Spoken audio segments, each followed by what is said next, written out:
Hi అండి, welcome back to Viha creations. Summer వచ్చేసింది, మామిడికాయల season కూడా వచ్చేసింది. అందరూ ఇంట్లో మామిడికాయ పచ్చడి పెట్టుకునే ఉంటారు. మేము కూడా పెడదామని అన్నీ రెడీ చేసుకుంటున్నాము. ఒక 15 మామిడికాయలను అయితే తీసుకున్నాను, పెద్ద సైజువి. వాటిని మంచిగా శుభ్రం చేసుకొని కట్ చేయడానికైతే మా తమ్ముడు వచ్చాడు, వాటిని కట్ చేశాడు.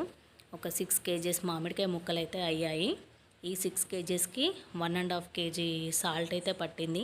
100 గ్రామ్స్ ఆవపొడి అయితే వేసేసుకున్నాను. నేను మొత్తం వేసేసుకొని మంచిగా ముక్కలన్నిటికీ ఆవపొడి అండ్ సాల్ట్ పట్టేలాగా కలుపుకోవాలి. అలా కలుపుకున్న ముక్కలని ఒక బాక్స్లోకి తీసుకొని 2 డేస్ అయితే పక్కన పెట్టుకున్నాను నేను. 2 డేస్ ఎందుకంటే మామిడికాయ ముక్కలకి సాల్ట్ ఆవపొడి మంచిగా పడుతుంది, కొంచెం ఊరినట్టు అవుతుంది. అలా చేశాను.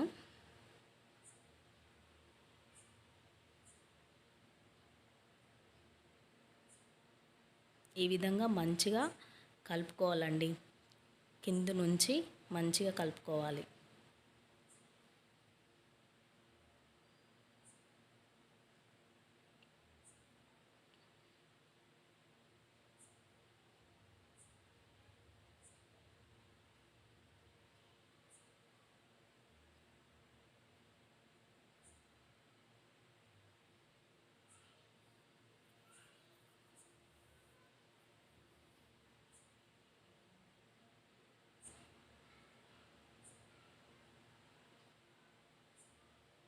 ఇలా కలుపుకున్న తర్వాత ఒక బాక్స్లోకి అయితే తీసుకున్నాను. మామూలుగా అయితే అందరూ జాడీలను యూజ్ చేస్తారు పచ్చడి స్టోర్ చేసుకోవడానికి. నేను మొదటిసారి పెడుతున్నా, నాకు తెలియదు. మా అమ్మ చెప్పారు, కానీ నేనే వినిపించుకోకుండా ఇలా పెరుగు బాటిల్లో స్టోర్ చేసుకొని పక్కన పెట్టేసుకున్నాను. ఒక 2 డేస్ తర్వాత ఈ పచ్చడిని అయితే పోపు పెట్టుకున్నాను. అంతా కాకుండా ఒక 1 కేజీ మాత్రమే పోపు పెట్టేసుకున్నాను. ఒక కడాయిలో 3 టీ గ్లాసుల ఆయిల్ని అయితే తీసుకున్నాను. ఆయిల్ వేడెక్కాక అందులో ఆవాలు జీలకర్ర అయితే వేసుకున్నాను. ఒక పెద్ద నిమ్మకాయ సైజు వెల్లిపాయను అయితే తీసుకొని కచ్చాపచ్చాగా దంచి వేసుకున్నాను. ఇలా వేసిన తర్వాత స్టవ్ ఆఫ్ చేసేసుకొని కారము ఆవపొడి అయితే కలుపుకున్నాను. ఏ గ్లాస్తో అయితే మనము ఆయిల్ తీసుకున్నామో అదే గ్లాస్తోనే ఒక 2 గ్లాసుల కారం అయితే తీసుకున్నాను. ఇలా వేసుకున్న తర్వాత మంచిగా కలుపుకోవాలి. ఇది మొత్తం చల్లారాక మాత్రమే మనం మామిడికాయ ముక్కలను అయితే యాడ్ చేసుకోవాలి. ఒకవేళ వేడిగా ఉన్నప్పుడు వేసుకుంటే వక్క బ్లాక్ అవుతుంది అని చెప్పేసి మా అమ్మ వాళ్ళైతే చెప్పారు. అందుకే నేను చల్లారాక యాడ్ చేసుకున్నాను. చల్లారడానికి ఒక 15 మినిట్స్ అలా పట్టింది. చల్లారిన తర్వాత మామిడికాయ ముక్కలను అయితే యాడ్ చేసుకుంటున్నాను. ముక్కలను యాడ్ చేసుకొని మంచిగా కలుపుకోవాలి. కారం మొత్తం ముక్కలకి పట్టేలాగా మంచిగా కలుపుకోవాలి.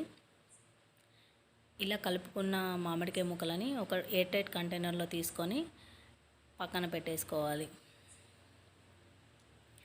పచ్చడి పోపు పెట్టిన రోజు కాకుండా ఒక 2 డేస్ ఆగి తింటే పచ్చడి టేస్ట్ అనేది బాగుంటుంది. కారం కూడా ముక్కలకు మంచిగా పడుతుంది. చూడండి, కలుపుతూ ఉంటేనే నా నోరు ఊరిపోతుంది. ఎప్పుడెప్పుడు తినాలా అని అనిపిస్తుంది నాకైతే. మ్యాక్సిమం అందరికీ అలానే అనిపిస్తుంది. కొత్తగా మామిడికాయ పచ్చడి పెట్టినప్పుడు ఎప్పుడెప్పుడు తినాలా అని ఉంటుంది అందరికీ. రోజులు గడుస్తున్న కొద్దీ తక్కువ తినడం. ఇలా మంచిగా కలుపుకొని ఒక ఎయిర్ టైట్ కంటైనర్లోకి అయితే తీసేసుకోండి. మామిడికాయ పచ్చడి పెట్టడంలో ఏదైనా పొరపాటు చేసి ఉంటే కామెంట్ సెక్షన్లో కామెంట్ చేయండి. ఎందుకంటే నేను ఫస్ట్ టైం పెడుతున్నాను. మా అమ్మమ్మ వాళ్ళను అడిగి తెలుసుకొని మరీ పెట్టాను.